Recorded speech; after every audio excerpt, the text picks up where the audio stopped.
Hello everyone, তোমরা সবাই কেমন আছো? আশা করি সবাই খুব ভালো আছো। আমিও খুব ভালো আছি। আমি পূজা তোমাদের সাথে শেয়ার করতে চলে এলাম আবারও একটা নতুন ব্লগ ভিডিও নিয়ে।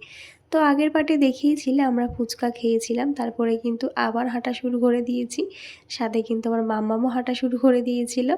তো তারপরে চলে আসলাম আবার নেক্সট প্যানেল হপিং করতে। তো এখানে কিন্তু এক পা আগালে এক পাতেই প্যান্ডেল, মানে প্রচুর প্যান্ডেল হয়। মানকুণ্ডু থেকে চন্দননগর মিলিয়ে কিন্তু 280টা মতো প্যান্ডেল হয়। একদিনে কিন্তু কেউ আশা করি এই পুরো প্যান্ডেলটা কভার করতে পারিনি। হয়তো অনেকেই পেরেছে যারা যাদের কাছে টাইম আছে। যেহেতু আমরা বাচ্চা নিয়ে এসেছি, আমাদের পক্ষে পুরো প্যান্ডেল কভার করাটা সম্ভব নয়। তো দেখো এখানে তারপরে কিন্তু এই মণ্ডপে এসেই প্রতিমাটা দর্শন করলাম। আর এখানে প্রতিটা প্রতিমাই কিন্তু অনেকটা বড় হয়, অনেকটা হাইট হয়। তোমরা দেখে বুঝতেই পারছো। আর যারা চন্দননগরে ঠাকুর দেখতে এসেছো তারা তো অবশ্যই জানো। তো এই দেখো, এটা হচ্ছে দিদি আর আমার আউটফিট ছিল আজকে। সাথে মাম্মাম তো খুব দুষ্টুমি করছিল, আর ও তো এখান থেকে যেতেই চাইছিল না। এত সুন্দর প্রতিমাকে দেখে কেন ও এক মুহূর্তের জন্য থমকে গিয়েছিল। ও কিন্তু খুব মজা পেয়েছে এতগুলো ঠাকুর দেখতে। আমি তো ভয় পেয়েছিলাম ওকে নিয়ে কিভাবে দেখবো, কিন্তু ও কিন্তু মন প্রাণ ভরে নমস্কার করছে, দেখতেই পাচ্ছ। ও কিন্তু খুব এনজয় করেছে এই ঠাকুর দেখা বা প্যান্ডেল হপিংয়ের ব্যাপারটা। তো যাই হোক, তারপরে কিন্তু আমরা চলে গেলাম পাশের মণ্ডপে। আর তোমাদের তো আগেই বললাম এখানে কিন্তু এক পা আগালে এক পাতেই ঠাকুর, মানে প্রতিটা মণ্ডপে মণ্ডপেই ঠাকুর বলতে পারো। তো দেখো এখানে এই কাঠবিড়ালির এই লাইটিংটা চন্দননগরের ফেমাস লাইটিং। তো এই লাইটিংটা দেখে মাম্মাম একটু ভয় পাচ্ছিল। ওকে বললাম ওখানটা দাঁড়াতে, একটু ভিডিও শ্যুট করবো, কিন্তু কিছুতেই দাঁড়াতে চাইলো না। তারপরে কিন্তু চলে আসলাম আরও একটা প্রতিমা দর্শন করব বলে। আর প্রতিটা প্রতিমার কিন্তু আলাদা আলাদা রূপ, আলাদা আলাদা সাজ। আর এখানে কিন্তু মেন অভিনব যে সাজটা সেটা হচ্ছে ঢাকের সাজ। কোথাও দেখতে পাচ্ছ সাদা কালারে, কোথাও দেখছো কালারফুলের মধ্যে। তো খুবই সুন্দর লেগেছে। এই ঠাকুরটাও কিন্তু আমার একটু অন্যরকম লেগেছে, দেখতেই পাচ্ছ। প্রতিটা প্রতিমা সাদা কালারের ঢাকের সাজ ছিল। আর এই প্রতিমাটার কিন্তু একটু কালারফুলের মধ্যে ছিল, বেশ সুন্দর লাগছিল, থিমটাও বেশ ভালো লাগলো। তারপরে কিন্তু চলে আসলাম নেক্সট প্যান্ডেলটা হোপিং করার জন্য। আর এই প্যান্ডেলটাও কিন্তু বেশ সুন্দর হয়েছে। প্রথমে কিন্তু এটা আমরা স্কিপ করে যাচ্ছিলাম, তারপরে কিন্তু আমরা আবার ঘুরে আসলাম এই প্যান্ডেলটা হোপিং করব বলে। আর প্রতিটা প্যান্ডেলেই মানে প্রতিমাগুলো এতটাই সুন্দর ছিল যে প্যান্ডেলের থেকে প্রতিমার দিকেই বেশি চোখ যাচ্ছিল। আমি তো প্রতিটা প্যান্ডেলের থেকে প্রতিমাগুলোকেই বেশি করে দেখেছি। এত ভালো লেগেছে, এত ভালো লেগেছে যে কি বলবো। পরের বার তো বলেছি আমি আগে থেকেই আসবো আর পুরো চন্দননগরটা কভার করব। যত ঠাকুর হয় সব কটা দেখবো। এই বছর সবটা সম্ভব হলো না দেখা।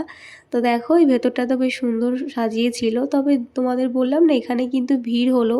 এখানে ভিআইপি কার্ড দিয়ে বা লাইন দিয়ে কোনো ঠাকুর দেখতে হয় না, সবাই সবার মতন আসছে ঠাকুর দেখছে। এই ব্যাপারটাই কিন্তু আমার খুব ভালো লেগেছে। তো দেখো মাম্মাম যেই মণ্ডপেই যাচ্ছে সেখানে কিন্তু সামনে গিয়ে প্রতিমা দেখছে মন প্রাণ ভরে। তো ওর মতন দেখছিল, ওকে কিন্তু সেটাই দেখতে দিয়েছি আর ডিস্টার্ব করিনি। তারপরে চলো তোমাদেরকে একটু মণ্ডপটা ঘুরে ঘুরে দেখাচ্ছি। তো এক মায়ের দর্শন করতে এসে কিন্তু আরেক মায়ের দর্শন পেয়ে গেছিলাম, দেখতেই পাচ্ছ। তারপরে কিন্তু চলে আসলাম আবার একটা প্যানেল হপিং করতে যাওয়ার জন্য।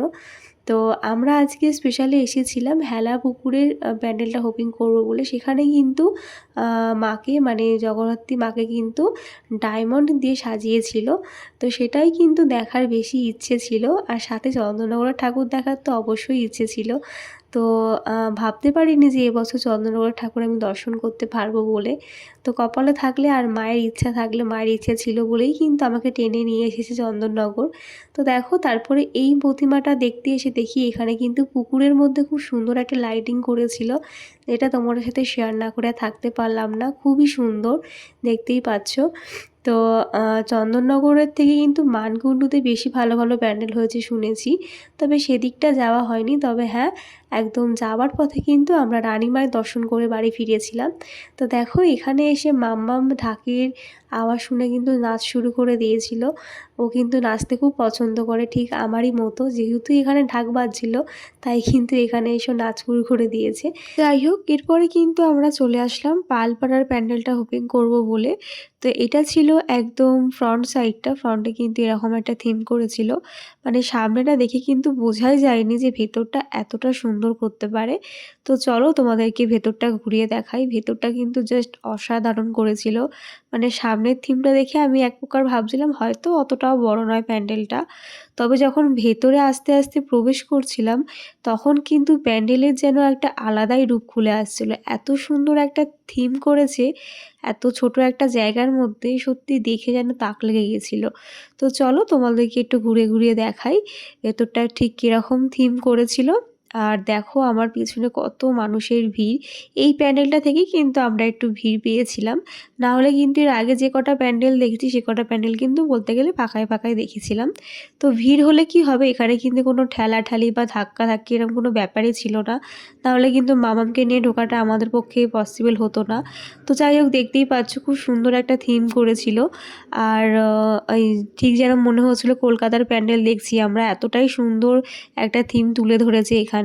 তো থিমটা দেখতে দেখতে কিন্তু হট করে চোখ পড়লো এখানের প্রতিমার মানে ঠাকুরের দিকে। তো তখন যখন চোখটা ঠাকুরের দিকে পড়লো মানে তখন যেন একটা আলাদাই ভালো লাগা কাজ করলো। এখানে ঠাকুরটা এতটাই সুন্দর যে কি বলবো, মানে ঠাকুরের দিক থেকে কিন্তু চোখ সরানো যাচ্ছিল না। তো দেখো প্যান্ডেলটাও যেরকম সুন্দর সেরকমই কিন্তু মানানসই একটা থিমের প্যান্ডেলের পাশাপাশি কিন্তু এখানের প্রতিমাটাও সেরকমই থিমের ওপরেই রেখেছিল। আর চন্দননগরের প্রতিটা প্রতিমার থেকেই কিন্তু চোখ সরানো যায় না, এক কথায় একটা অপূর্ব। আমি তো জাস্ট ফিদা হয়ে গেছি প্রথমবার চন্দননগর ঠাকুর দেখতে এসে।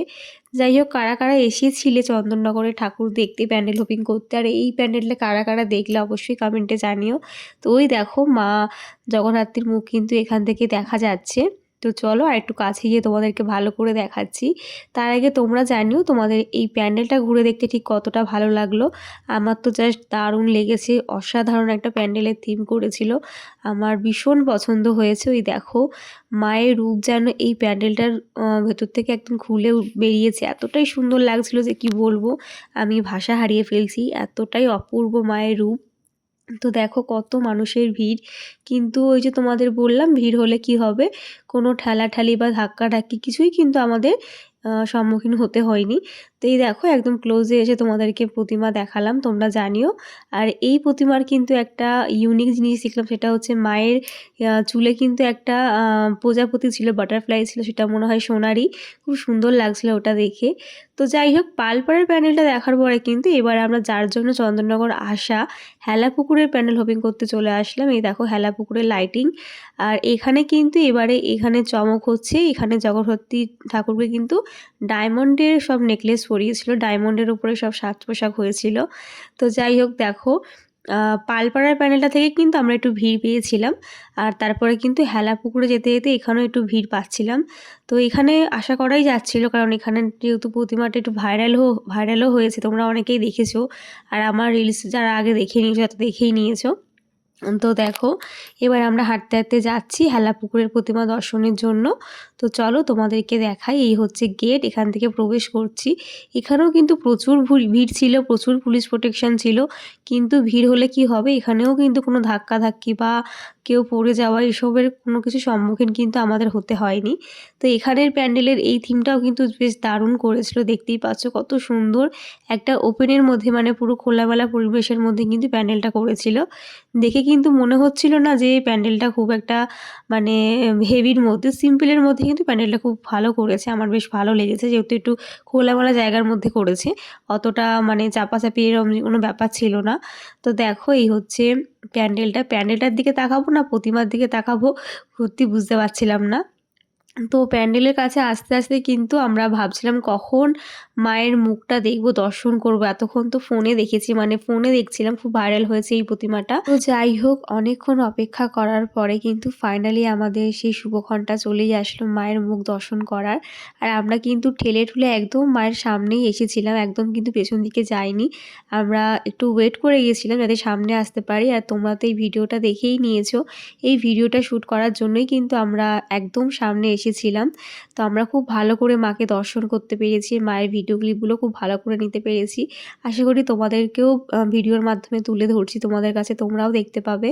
সত্যি এক কথায় অপরূপ সুন্দর মায়ের মুখ, মায়ের মানে সৌন্দর্য যেন আলাদাই সৌন্দর্যে মাকে সাজানো হয়েছিল, দেখতেই পাচ্ছ। তো সত্যি অসাধারণ। তোমরা জানিও মাকে দেখে তোমাদের কেমন লাগলো।